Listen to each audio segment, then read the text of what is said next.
loss. How to calculate impairment loss as per Indian Accounting Standard 36 ನ ಪ್ರಕಾರ impairment loss ನ ಹೇಗೆ find out ಮಾಡೋದು ಅಂತಕ್ಕಂಥದಕ್ಕೆ ಒಂದು ನಿಮಗೆ ಸಿಂಪಲ್ ಆಗಿ ಈಸಿಯಾಗಿ ಒಂದು ಫಾರ್ಮೆಟ್ ಅನ್ನ ಹೇಳ್ಕೊಡ್ತೀನಿ ನೋಡಿ. ನೀವು ಇಂಪೇರ್ಮೆಂಟ್ ಲಾಸ್ ಅನ್ನ ಕ್ಯಾಲ್ಕುಲೇಷನ್ಸ್ ಅನ್ನ ಮಾಡಬೇಕು ಅಂದ್ರೆ ಫಸ್ಟ್ ಕ್ಯಾರಿಯಿಂಗ್ ಅಮೌಂಟ್ ಅನ್ನ ತಗೋಬೇಕಾಗುತ್ತೆ. That is carrying value of an asset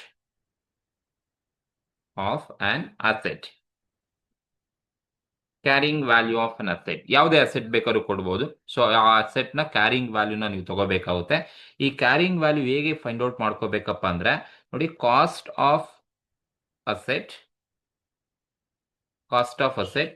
minus depreciation. Cost of asset ಅಲ್ಲಿ ಡಿಪ್ರಿಸಿಯೇಷನ್ಸ್ ಅನ್ನ ನೀವು ಕಳೆದ್ರೆ ಸೊ ಆಗ ನನಗೆ ಬರ್ತಕ್ಕಂಥದ್ದೇ ಕ್ಯಾರಿಯಿಂಗ್ ಅಮೌಂಟ್ ಅಂತ ಕರಿತೀವಿ. ಕ್ಯಾರಿಯಿಂಗ್ ಅಮೌಂಟ್ ಅಥವಾ carrying value. So carrying value it is an amount of an asset which is recognised after deducting depreciation of an asset. ಆ ಅಸೆಟ್ ನ ಡಿಪ್ರಿಸಿಯೇಷನ್ ಕಳೆದಾಗ ಬರ್ತಕ್ಕಂಥದ್ದೇ ಕ್ಯಾರಿಯಿಂಗ್ ವ್ಯಾಲ್ಯೂ ಅಂತ ಕರಿತೀವಿ. ಸೊ ಈ ಕ್ಯಾರಿಯಿಂಗ್ ವ್ಯಾಲ್ಯೂನಲ್ಲಿ ನಾವೇನ್ less ಮಾಡಬೇಕು ಅಂತ ಹೇಳಿದ್ರೆ ಲೆಸ್ ರೆಕವರಬಲ್ ಅಮೌಂಟ್ ಅನ್ನ ಲೆಸ್ ಮಾಡಬೇಕು. ರೆಕವರಬಲ್ ಅಮೌಂಟ್ ಅನ್ನ ಲೆಸ್ ಮಾಡಬೇಕು. ಏನಪ್ಪ ರೆಕವರಬಲ್ ಅಮೌಂಟ್ ಅಂತ ಹೇಳಿದ್ರೆ, ರೆಕವರಬಲ್ ಅಮೌಂಟ್ ನ ನಾವು ಲೆಸ್ ಮಾಡಬೇಕು. ಈ ಅಮೌಂಟ್ ಹೇಗೆ ರೆಕವರಬಲ್ ಅಮೌಂಟ್ ಬರುತ್ತೆ ಅಂತ ಹೇಳಿದ್ರೆ ನೋಡಿ, ರೆಕವರಬಲ್ ಅಮೌಂಟ್ ನ ಹೇಗೆ ಫೈಂಡ್ ಔಟ್ ಮಾಡಬೇಕು ಅಂತ ಹೇಳಿದ್ರೆ ಸೊ ನಾವು ರೆಕವರಬಲ್ ಅಮೌಂಟ್ ಹೇಗೆ ಫೈಂಡ್ ಔಟ್ ಮಾಡ್ತೀವಿ ಅಂದ್ರೆ net realisable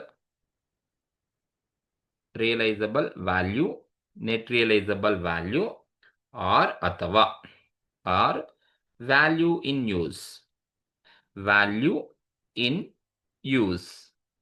net realisable value or value in use. ಇವೆರಡರಲ್ಲಿ ಯಾವುದು ಜಾಸ್ತಿ ಇರುತ್ತೆ ನೋಡಿ, ಇವೆರಡರಲ್ಲಿ ಯಾವುದು ಜಾಸ್ತಿ ಇರುತ್ತೆ, net realisable value or value in use. ಇವೆರಡರಲ್ಲಿ ಯಾವುದು ಜಾಸ್ತಿ ಇರುತ್ತೆ, whichever is higher.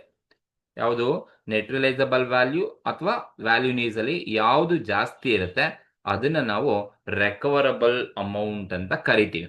So recoverable amount ಹೇಗೆ ಬರುತ್ತೆ ಅಂದ್ರೆ ನೆಟ್ ರಿಯಲೈಸಬಲ್ ವ್ಯಾಲ್ಯೂ ಆರ್ ಅಥವಾ value in use.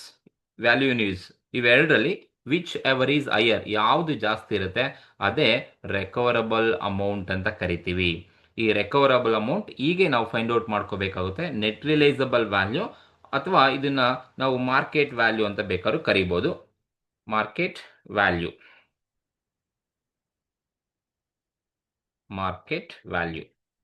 Net realisable value ಅಥವಾ ವ್ಯಾಲ್ಯೂ ಇನ್ ಯೂಸ್ ಇವೆರಡರಲ್ಲಿ ಯಾವ್ದು ಜಾಸ್ತಿ ಇರುತ್ತೆ ಅದೇ ರೆಕವರಬಲ್ ಅಮೌಂಟ್ ಅಂತ ಕರಿತೀವಿ.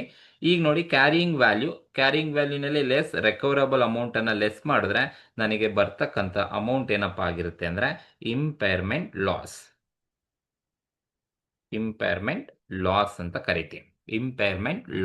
ಕರಿತೀವಿ. Carrying value less recoverable amount. Carrying ವ್ಯಾಲ್ಯೂನಲ್ಲಿ ರೆಕವರಬಲ್ ಅಮೌಂಟ್ ಅನ್ನ ಲೆಸ್ ಮಾಡಿದ್ರೆ ಬರದೆ impairment loss. But recoverable amount ಅನ್ನ ಹೇಗೆ ಫೈಂಡ್ ಔಟ್ ಮಾಡ್ತೀವಿ ಅನ್ನೋದು ಗೊತ್ತಿರಬೇಕು. ರೆಕವರಬಲ್ ಅಮೌಂಟ್ ಹೇಗೆ ಬರುತ್ತೆ ಅಂದ್ರೆ ನೆಟ್ ರಿಯಲೈಸಬಲ್ ವ್ಯಾಲ್ಯೂ ಅಥವಾ ವ್ಯಾಲ್ಯೂ ಇನ್ ಯೂಸ್. ಇವೆರಡರಲ್ಲಿ ಯಾವುದು ಜಾಸ್ತಿ ಇರುತ್ತೆ ಅದನ್ನು ನಾವು ರೆಕವರಬಲ್ ಅಮೌಂಟ್ ಅಂತ ಕರಿತೀವಿ. ಸೊ ಹಾಗಾದ್ರೆ ಈ ನೆಟ್ ರಿಯಲೈಸಬಲ್ ವ್ಯಾಲ್ಯೂ ಹೇಗೆ ಫೈಂಡ್ ಔಟ್ ಮಾಡ್ತೀವಿ ಅಂತ ಹೇಳಿದ್ರೆ ಸೊ ಹೇಗೆ ಬರುತ್ತೆ ನೆಟ್ ರಿಯಲೈಸಬಲ್ ವ್ಯಾಲ್ಯೂ ಅಂತ ಹೇಳಿದ್ರೆ net realisable value or it is also called as market value or it is also called as fair value less cost disposal.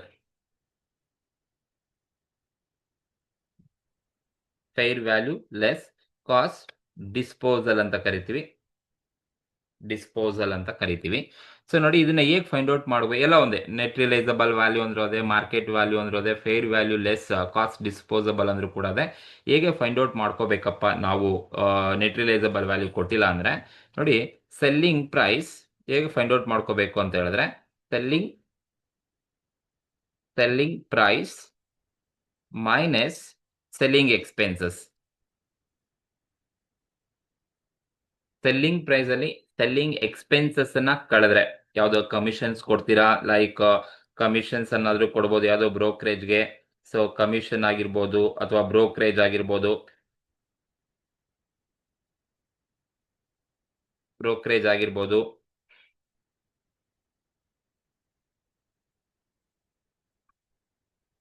Selling price ಅಲ್ಲಿ selling expense ನ less ಮಾಡಬೇಕಾಗುತ್ತೆ, like commissions, brokerage ಅಥವಾ any other selling expenses.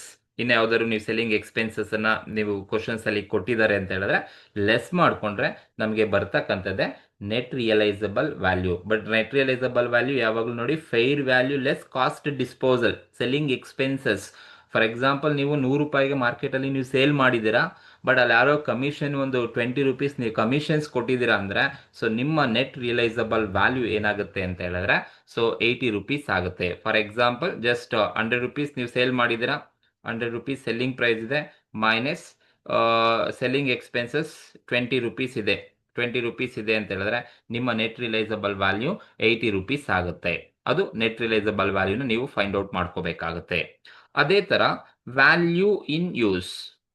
Value in use ಹೇಗೆ find out ಮಾಡ್ಕೋಬೇಕು ನೀವು value in use ಅನ್ನ ಅಂತ ಹೇಳಿದ್ರೆ, ಸೊ ನೋಡಿ ವ್ಯಾಲ್ಯೂ ಇನ್ ಯೂಸ್ ಅನ್ನ ಹೇಗೆ ಫೈಂಡ್ ಔಟ್ ಮಾಡ್ಕೊಳ್ತೀರಾ ಅಂತ ಹೇಳಿದ್ರೆ, just cash inflow, net cash inflow, yes net cash inflow into P V factor, into P V factor. Net cash inflow into P V factors ಅನ್ನ ನೀವು multiply ಮಾಡಿದ್ರೆ ನಿಮಗೆ ಬರ್ತಕ್ಕಂಥದ್ದೇ ವ್ಯಾಲ್ಯೂ ಇನ್ ಯೂಸ್ ಸಿಗುತ್ತೆ. Net cash inflow into P V factor for certain years ಏನಿರುತ್ತೆ multiply ಮಾಡಿದ್ರೆ ನಮಗೆ value in use ಸಿಗುತ್ತೆ. ಸೊ ಕ್ವಶನ್ಸ್ ಅಲ್ಲಿ ನಿಮಗೆ ನೆಟ್ ರಿಯಲೈಸಬಲ್ ವ್ಯಾಲ್ಯೂ ಡೈರೆಕ್ಟ್ ಆಗಿ ಕೊಟ್ಟಿದ್ರೆ ನೀವು ಇಲ್ಲೇ ಡೈರೆಕ್ಟ್ ಆಗಿ ತಗೋಬಹುದು ಈ ಫಾರ್ಮೆಟ್ ಅಲ್ಲಿ. ವ್ಯಾಲ್ಯೂ ನ್ಯೂಸ್ ಅನ್ನ ಡೈರೆಕ್ಟ್ ಆಗಿ ಕೊಟ್ಟಿದ್ದಾರೆ ಅಂದ್ರೆ ನೀವು ಡೈರೆಕ್ಟ್ ಆಗಿ ಇಲ್ಲೇ ತಗೋಬಹುದು. ಯಾವಾಗ ಡೈರೆಕ್ಟ್ ಆಗಿ ವ್ಯಾಲ್ಯೂ ನ್ಯೂಸ್ ಮತ್ತೆ ನೆಟ್ ರಿಯಲೈಸಬಲ್ ವ್ಯಾಲ್ಯೂ ಇನ್ಫಾರ್ಮೇಶನ್ಸ್ ಕೊಟ್ಟಿಲ್ಲ ಅಂದ್ರೆ ನಿಮಗೆ ಈ ಎರಡು ಇನ್ಫಾರ್ಮೇಶನ್ಸ್ ಅನ್ನ ಕ್ವಶನ್ಸ್ ಅಲ್ಲೇ ಕೊಟ್ಟಿರ್ತಾರೆ. ಸೆಲ್ಲಿಂಗ್ ಪ್ರೈಸ್ ಕೊಟ್ಟು ಸೆಲ್ಲಿಂಗ್ ಎಕ್ಸ್ಪೆನ್ಸಸ್ ಕೊಟ್ಟಿದ್ದಾರೆ, ಅದು ಕಮಿಷನ್, ಬ್ರೋಕರೇಜ್ ಇದೆ, ಡಿಸ್ಮ್ಯಾಂಟ್ಲಿಂಗ್ ಇದೆ ಕೊಟ್ಟಿದ್ದಾರೆ ಅಂದ್ರೆ ಡಿಡಕ್ಟ್ ಮಾಡಿ ನೀವು ತಗೋಬೇಕು. ಆಗ ಬರ್ತಕ್ಕಂಥದ್ದೇ net realisable value, market value ಅಥವಾ fair value less cost disposal ಅಂತ ಕರಿತೀವಿ.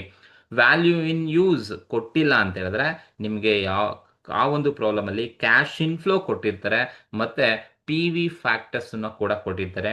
ನೀವು ಕ್ಯಾಶ್ ಇನ್ಫ್ಲೋ ಮತ್ತೆ ಪಿ ವಿ ಫ್ಯಾಕ್ಟರ್ಸ್ ಅನ್ನ ಮಲ್ಟಿಪ್ಲೈ ಮಾಡಿದ್ರೆ ನಿಮಗೆ ವ್ಯಾಲ್ಯೂ ಇನ್ ಯೂಸ್ ಸಿಗುತ್ತೆ.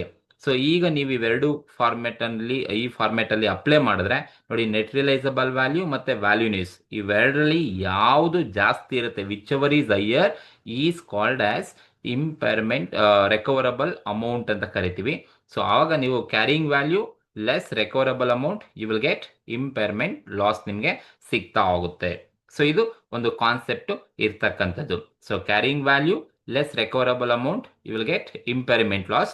But recoverable amount in the sense net realisable value ಅಥವಾ ವ್ಯಾಲ್ಯೂ ನ್ಯೂಸ್ ಇವೆರಡರಲ್ಲಿ ಯಾವುದು ಜಾಸ್ತಿ ಇರುತ್ತೆ ಅದನ್ನು ನಾವು ರಿಕವರಬಲ್ ಅಮೌಂಟ್ ಅಂತ ಕರಿತೀವಿ.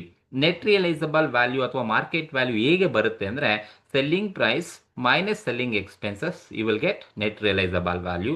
ಅದೇ ತರ ವ್ಯಾಲ್ಯೂ ನ್ಯೂಸ್ ಹೇಗೆ ಫೈಂಡ್ ಔಟ್ ಮಾಡ್ತೀವಿ ಅಂತ ಹೇಳಿದ್ರೆ net cash inflow into present value factor P V factors ನ ಮಲ್ಟಿಪ್ಲೈ ಮಾಡಿದ್ರೆ ನಮಗೆ ವ್ಯಾಲ್ಯೂ ನ್ಯೂಸ್ ಸಿಗುತ್ತೆ. ಸೊ ಈ ಒಂದು ಸಿಂಪಲ್ ಫಾರ್ಮ್ಯಾಟ್ಗೆ ನೀವು ಅಪ್ಲೈ ಮಾಡಿದ್ರೆ ನಿಮ್ಗೆ ಈಸಿಯಾಗಿ ಇಂಪೇರ್ಮೆಂಟ್ ಲಾಸ್ ಈಸಿಯಾಗಿ ಫೈಂಡ್ ಔಟ್ ಅನ್ನ ಮಾಡಬಹುದು.